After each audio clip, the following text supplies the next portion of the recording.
we'll take you back to the breaking issues on national security. And like I said earlier before we went on break, our analyst Mahmud Jega is with us. Let's quickly start it like the president too is on his toes about the issue of insecurity, the different alerts, and the Inspector General of Police has described it as wanton statements to the extent that even Julius Berger, a construction company, is telling its staff to leave all operational sites and the rest, and that's a wholly Nigerian company. Tell us, I mean, the expediency by the president in holding this national security meeting. It is important that the president should summon a national security council, given all the things that have been happening in the last few days with all these embassies saying all kinds of things. They should better coordinate very well.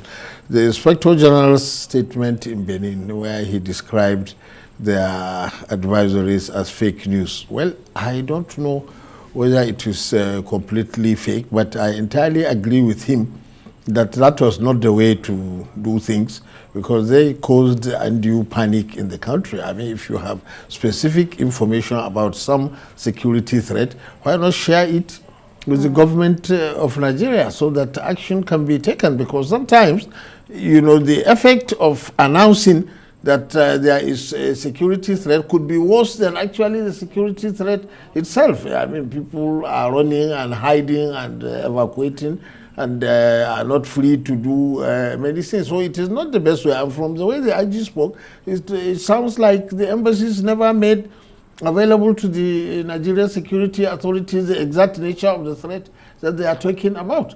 And instead they are just running and issuing this statement. Now that's not the way to do things at all. Right. Well, this is the second National Security Council meeting the president will hold in a fortnight, because he had one on the 14th of October. So he tells you the situation on ground. But I want to circle back to what you have just said about the IGP. The fact that some security analysts are saying that the synergy between the Nigerian authorities and that of the foreign missions seemed to be lacking there. Can we talk about the implications of that and what we should be doing to correct this, to avoid the sort of panic we have seen in the last couple of days? Well, there is no doubt that the onus is on the foreign embassies.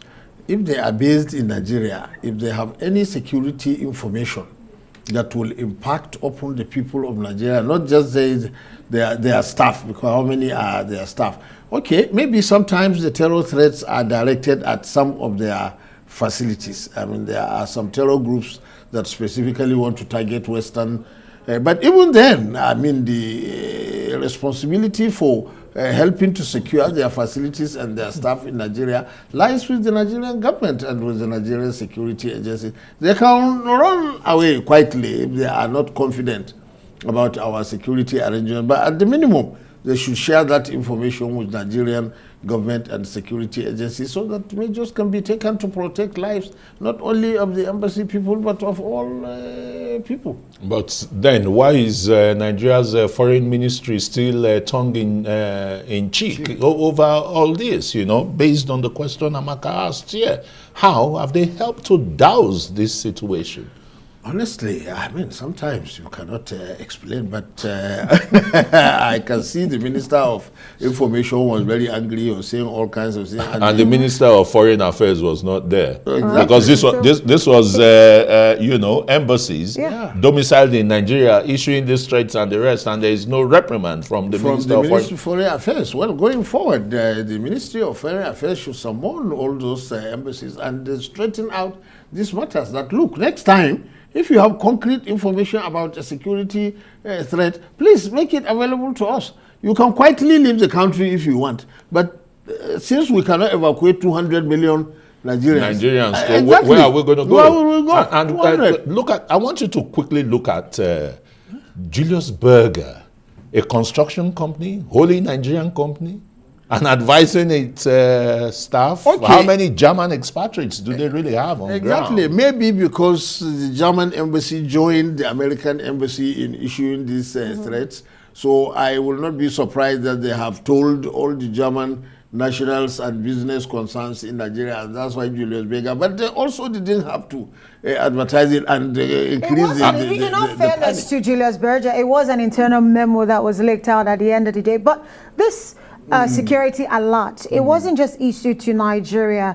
South Africa equally got the same alert, and we saw how fast the South African authorities really responded and even lambasted, you know, the U.S. Embassy for doing this. And some are saying maybe there's even more at play here beyond this security alert. Maybe because some would say Nigeria stands on the Russian-Ukraine war. Maybe more was expected from the country. I want to get your thoughts on those insinuations on some quarters. You know, nothing is beyond the big powers in all kinds of tricks and plays.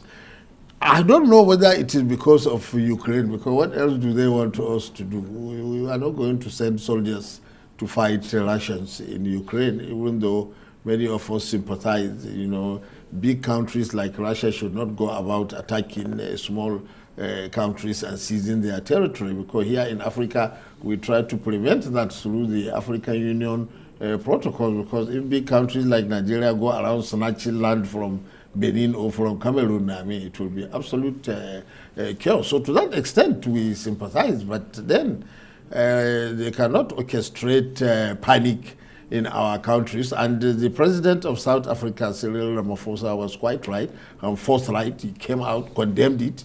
And, you know, our authorities here, I don't know why they are doing like this. You know, they don't want an open confrontation with the Western powers. But I really salute the president of South Africa for his stance. That's just what we are saying here. Well, this is not the way you just might as well salute Lai Mohammed, the Minister of Information and Culture. On it. But let's why still talking about issues of national security? I don't know if this is right now, but the vigilante group of Nigeria, they've come up with the issue of, you know, the spate of insecurity. Why it's so alarming is that small arms and light weapons get into the hands of, you know, non-state actors, fueling insecurity. And two, remember, there is a bill that has been passed by the National Assembly in June this year, the bill or the Nigerian National Commission on the proliferation of small and light weapons, and that is still waiting. It's a very big problem. It's not just a Nigerian problem, it's an entire regional problem. The whole of West Africa, as we can see,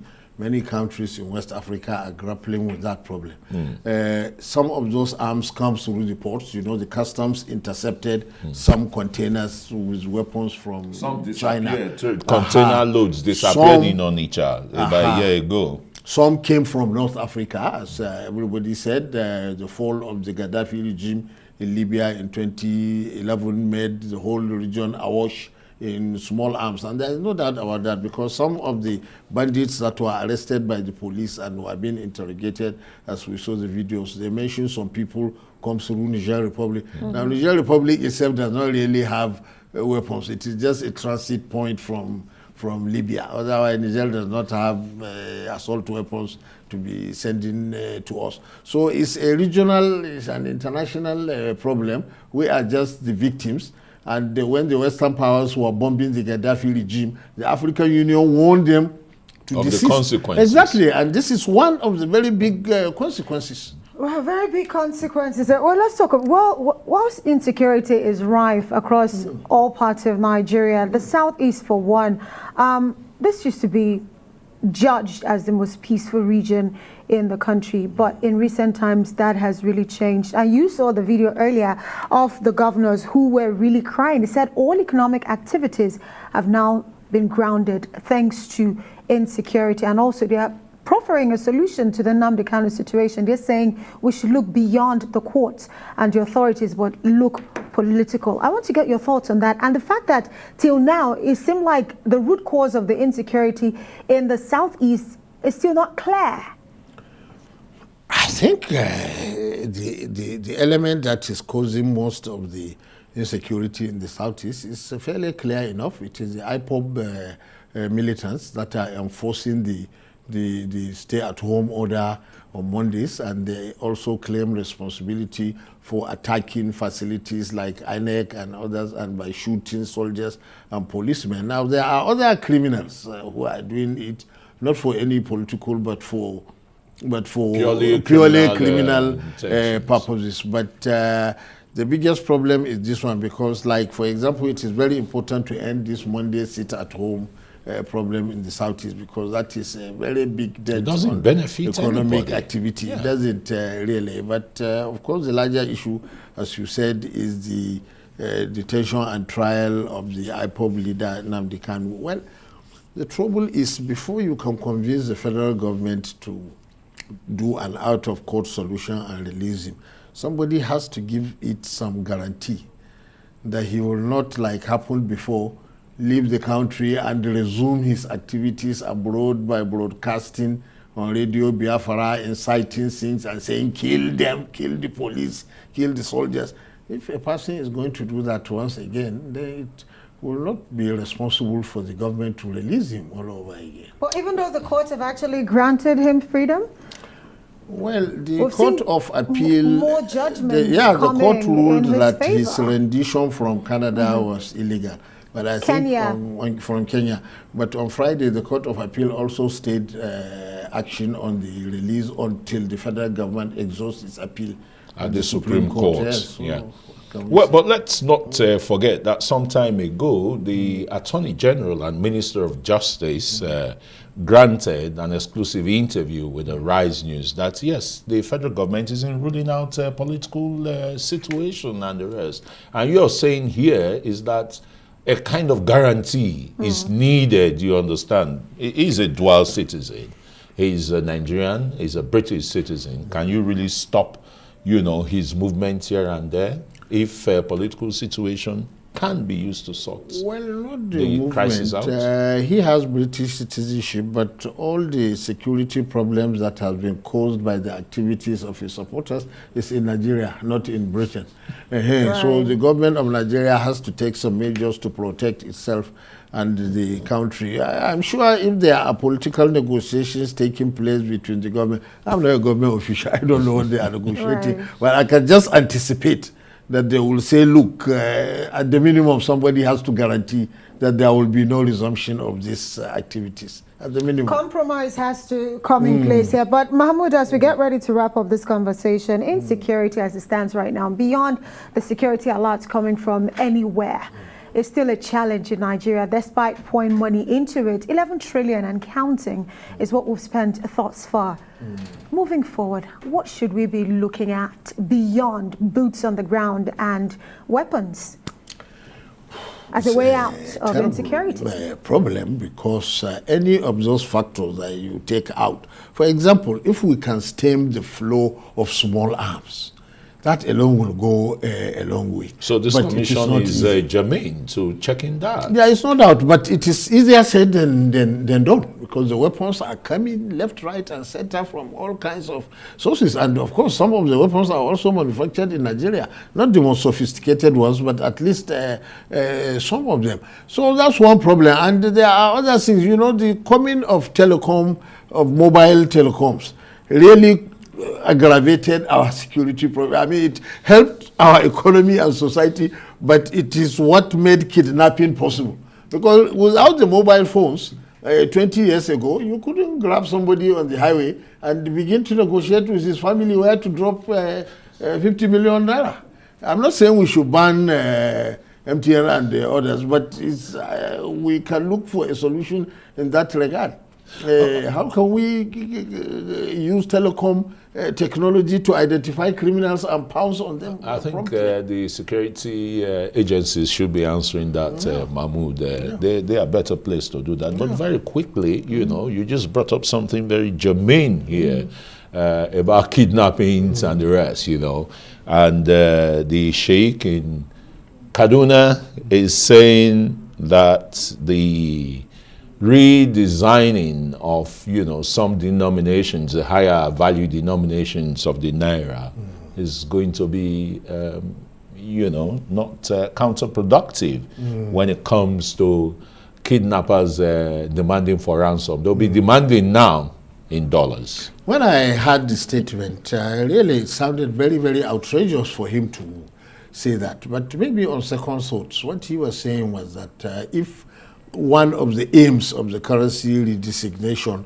is to deter kidnappers, maybe it may not work because if they can't get the new currency, they could as well demand dollars. Maybe that was what he was saying, because I saw that he made other statements about how it will affect rural people. But it was not very good that he said so, because it sounds like he was giving the bandits an idea that to begin to demand dollars now. Now, most of the bandit activities in the rural areas and all that, people are selling their farms and houses and produce in order to pay ransom. Where will they get dollars, for goodness sake? Well, we're even seeing pressure on the naira as it stands right now. A dollar is almost at 800 compared to the naira. Mahmud Jega, Rise News analyst, we have to say thank you so much for joining us tonight on the program.